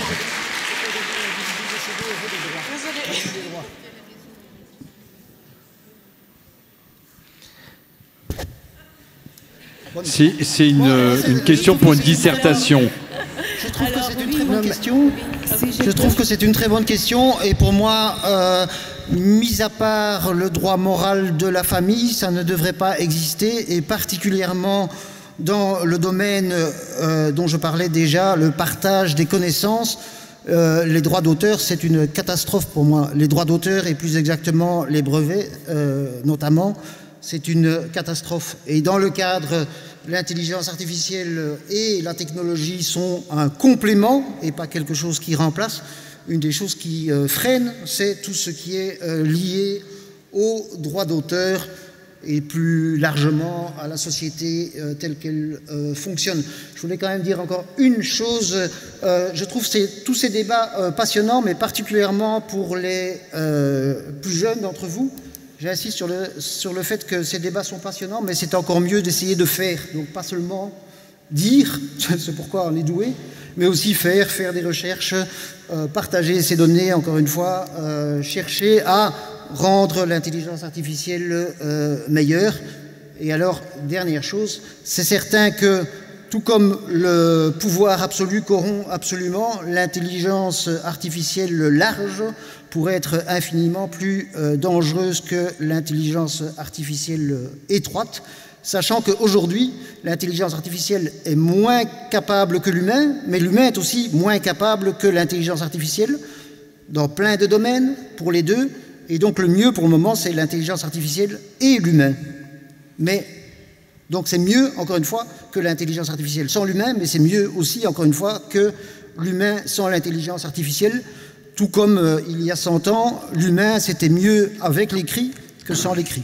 Je suis juste pas certain que pour les ingénieurs et les PDG d'OpenAI, ils partagent votre appréhension, votre dégoût pour les brevets et les droits d'auteur. Moi non plus. Je suis absolument pas certain. Et c'est pour moi le problème, je veux dire, toutes les compagnies maintenant, toutes les start-up médicales, parce que c'est ce que je suis le plus, juste en dessous de... Nous travaillons pour le bien de l'humanité. Et nous avons déjà 364 patents brevets. Maria, vous voulez répondre à la question qui vous était vraiment adressée? Voilà, oui, non, je vais tenter d'apporter un élément de réponse. Je n'ai pas la connaissance infuse sur la question, mais peut-être un petit début de réponse peut être également retrouvé dans l'évolution de la perception du corps. Donc, à partir du moment où on a dissocié la personne et le corps, que le corps puisse avoir une existence autonome au-delà de la personne et de la personnalité, l'ambivalence est néanmoins poursuivie dès lors que la question s'est posée comment on doit protéger le corps après la mort. Et parfois, le corps a été considéré, je cite, comme le prolongement de la protection posthume de la personnalité. Et dès lors qu'on protège le corps, par la même occasion, on protège dans une certaine mesure la personnalité. Vous voyez, donc c'est une ambivalence, c'est une confusion. Et donc on ne peut pas, à mon avis, faire la part très nette de la chose. Vous voyez, d'un côté, avoir nettement la distinction de la personne, de son vivant et de son corps, de post-mortem, vous voyez, après son décès. Qu'à un moment donné, il y a toujours ce lien qu'on ne peut pas ignorer. Et c'est d'ailleurs cela qui pose aussi problème lorsqu'il s'est agi de protéger, d'instaurer un régime juridique, lorsqu'il s'est agi de protéger la dépouille mortelle, notamment à l'encontre de la volonté de la personne exprimée ante mortem. Voyez, donc, voilà, il n'y a pas de... Peut-être c'est la difficulté que vous avez soulevée avec votre interrogation et peut-être rechercher dans cela. Fiorenza. Voilà. Pour moi, il s'agit d'une perspective différente parce que ce n'est pas la question du droit qui a des règles et des lois, effectivement. Mais, comment dire, dans la perspective sociologique et anthropologique, on se pose la question du fait que la fin de la vie ne représente pas pour nous la fin de l'identité, de l'existence d'une personne. Il y a la mémoire, il y a la narration de la personne qui la constitue encore parmi les vivants comme personne existante. Dans le champ d'analyse de tous ces outils de commémoration en ligne, il y a un grand débat sur les droits, sur le fait qu'il existe, par exemple, un privacy post-mortem. Parce qu'effectivement, du point de vue tout simplement factuel, ce n'est pas une question intéressante, mais du point de vue de la représentation et de la valeur de la dignité de la personne, là, c'est quelque chose d'intéressant. Et c'est quelque chose qui concerne les post-mortem, mais aussi qu'est-ce qu'on appelle les périmortem, c'est-à-dire l'usage des images, des données des personnes qui sont en train de mourir. Alors, normalement, ces personnes-là ne donnent jamais leur avis par rapport à cet usage. Et pourtant, dans les différents médias sociaux ou alors pages Internet, on trouve cette représentation-là. Et alors, est-ce que ce sont encore des personnes? Est-ce qu'ils ont le droit à la dignité? Formellement, c'est difficile de le dire, mais est-ce qu'on peut se poser cette question-là et assurer une dignité à des fragilités, comme sont les personnes âgées, malades, etc. Madame. Alors, monsieur. Pardon, excusez-moi, je n'ai pas les lunettes. Pas de souci. Ah oui, monsieur. Alors, tout simplement, je me demandais, vu que vous parliez tout à l'heure de l'immortalité biologique et du fait de repousser la mort biologique avec l'aide des intelligences artificielles, est-ce qu'on pourrait potentiellement parler des puces électroniques dans lesquelles sont implantées des intelligences artificielles, sur lesquelles travaille notamment Elon Musk, qui pourraient du coup repousser les maladies biologiques? Et est-ce que vous pensez que ce serait plutôt une aide pour l'être humain ou plutôt un danger pour celui-ci, puisqu'on pourrait tout à fait les pirater ou autre? Aurélien? Vous avez 2h30 d'avance, puisque à 14h, ça sera le cerveau connecté et les réflexions sur l'éthique de l'intelligence artificielle implantée. Donc on va largement en parler. Peut-être que si quelqu'un a quelque chose à dire, évidemment, on leur laisse la parole. Mais comme vous n'êtes pas à la table ronde à 14h, vous... Ok, donc mais la réponse est les deux, évidemment. Donc oui, c'est un espoir et oui, c'est un danger. Une chose quand même sur le fond technique, je dirais, c'est... il y a un psychiatre français qui passe beaucoup dans les médias pour le moment, M. Gaillard, si je me souviens bien, et qui explique qu'à court et moyen terme, ce sera possible d'avoir un lien homme-machine, mais ce sera un lien avec, comment dire, relativement étroit. Donc dans un avenir proche, ça ne peut pas être vraiment une fusion homme-machine. Alors, je voulais dire une phrase de simple information technique dans le débat vraiment aujourd'hui qu'on n'a pas abordé. Il y a aujourd'hui des millions de jeunes particulièrement qui utilisent des assistants virtuels de manière extrêmement, on va dire, intime et avec ce sentiment que c'est vraiment des proches. Je le dis comme élément d'information, je n'ai pas d'avis plus là-dessus. Mais je trouve que c'est important de le dire. Si les transhumanistes sont d'accord avec ça. Si vous me demandez mon avis, je vous donne mon avis, mais ici je préfère juste décrire. C'est un autre sujet. Deux dernières questions, vous allez poser la vôtre et madame la sienne, et ensuite on en profitera pour conclure. J'ai une question qui n'a pas trop de rapport avec ce que vous avez dit avant. Mais est-ce que vous auriez pensé à l'aspect éducatif de l'intelligence artificielle, par exemple sous forme d'hologramme en cours, si on avait par exemple des personnalités qui ont marqué l'histoire, comme Napoléon ou autres, ça pourrait apporter une évolution dans l'éducation? Il y a éducation, et puis il y avait une deuxième question. Oui, moi je voudrais vous poser une question concernant le droit. Vous parlez du droit de la personne, vous parlez du droit du corps. Est-ce que vous pensez qu'un jour il y aura le droit de l'avatar? Droit de quoi? De l'avatar, du robot. Droit de l'avatar. Grégoire.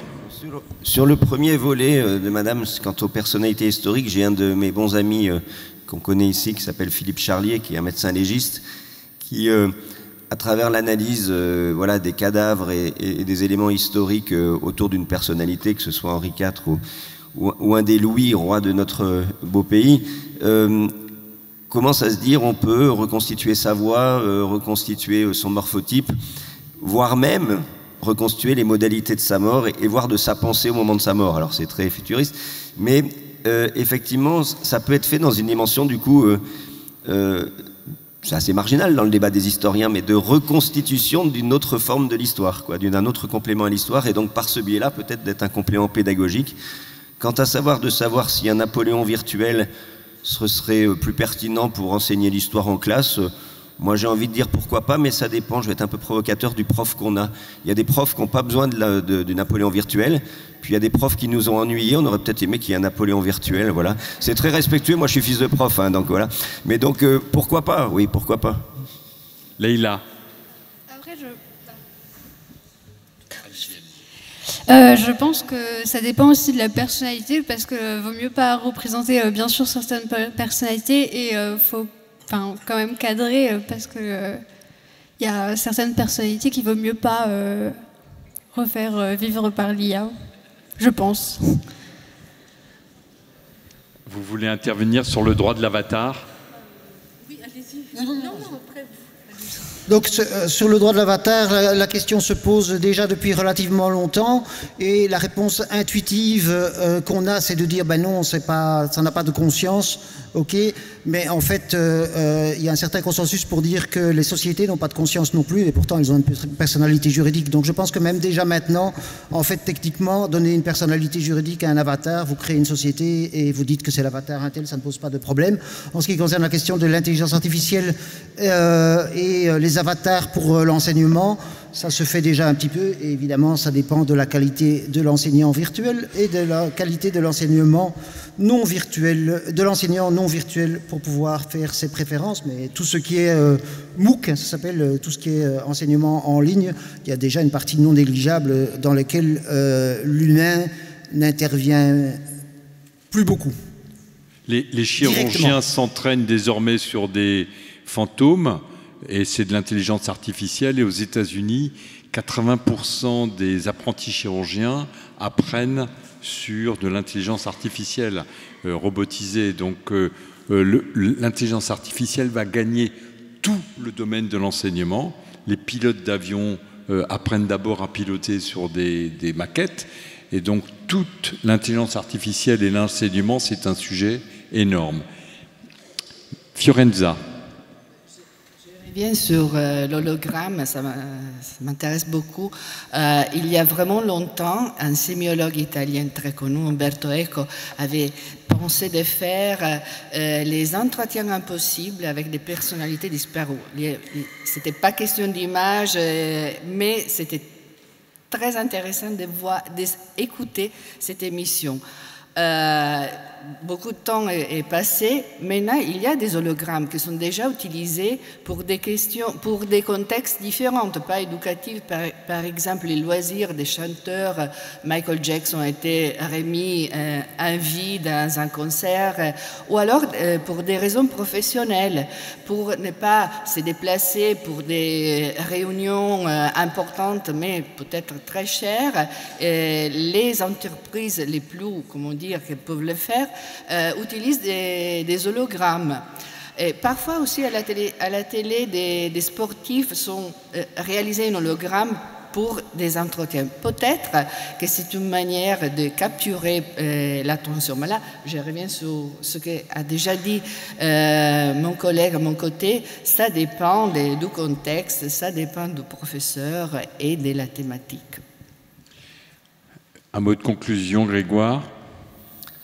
Non, mais il faut être bref pour croiser un petit peu. Je vois te tenir le menton. Non, mais c'est parce que tu as une idée qui vient. Non, enfin, c'est pas une idée, c'est que c'est toujours dur de conclure. Mais si on regarde un peu ce qui a été dit, et je reste dans mon champ de compétences, entre le droit de la bioéthique et la santé, vous avez la dignité de la personne humaine. Il a été statué, et il concerne, effectivement, ça a été dit, la personne vivante, avec quand même ce débord sur la personne décédée. On voit bien que le concept de dignité, désormais, et dans le droit c'est établi, rejoint la question de la dignité du corps mort. Et vous savez que par rapport à la sépulture, par rapport aux profanations, par rapport aux exactions à connotation antisémite par exemple, il y a un droit de la dignité du corps mort. Et donc certains ont écrit, en particulier des collègues québécois, et Barta Knoopers au Québec a pas mal écrit là-dessus, sur la question d'un droit à la dignité mémorielle. Voilà. Et je pense qu'on pourrait aller vers ça, c'est-à-dire que c'est finalement, pour répondre à la question de votre professeur de philosophie, c'est pas un droit de la personne, c'est un droit sur une valeur supérieure d'ordre universel. C'est-à-dire qu'on a des universaux qui nous réunissent tous dans la société et on peut protéger autre chose que la personne humaine. Et finalement, on protège des valeurs. Et voilà, et dans le débat d'un forum comme le nôtre, c'est de se poser la question de quelles valeurs demain on voudrait protéger. Et quand j'ai dit « je voudrais pas qu'un de mes ennemis fasse un mauvais usage » ou que Israël a dit « je voudrais pas qu'on fasse un mauvais usage », c'est comme autour de ça que ça tourne. Hein. Et alors, qui déciderait de ces bonnes et mauvaises valeurs? Moi, je suis un authentique acteur de la démocratie. On dit qu'il faut des régulations aujourd'hui. La régulation, on dit c'est le législateur. Je pense qu'il y a d'autres types de régulation que le législateur aujourd'hui, en particulier la question des intermédiateurs. Et dans ces domaines-là, et ce n'est pas pour médico-centrer la chose, hein, mais je pense qu'il faudrait des intermédiateurs pour défendre les droits des personnes. Parce qu'une personne en situation de handicap de 35 ans qui recourt à un outil ne sera pas la même qu'une personne du grand âge. Et il y a une chose formidable dans le droit de la bioéthique qui s'appelle les instances collégiales. Voilà, la collégialité, la pluriprofessionnalité, en y mettant des citoyens pour dire, voilà, dans tel et tel usage, on déterminerait les règles que l'on souhaite dans notre société. Donc c'est un vrai appel à une régulation démocratique, et je pense qu'elle n'est pas vaine aujourd'hui. Voilà.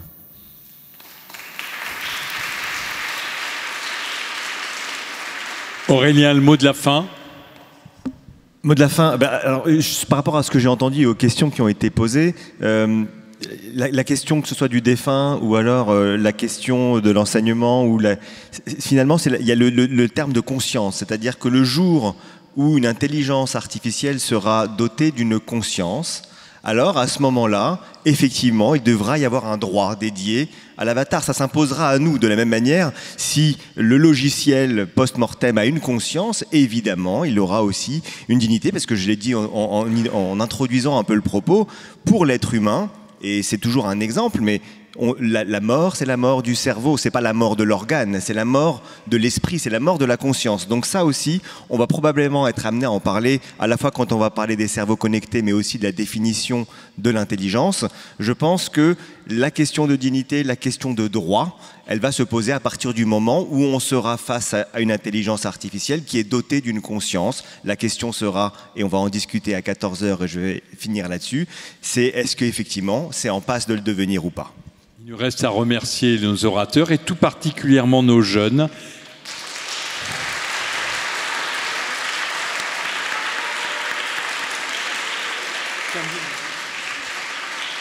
Et nous vous donnons rendez-vous à 14h pour le cerveau connecté.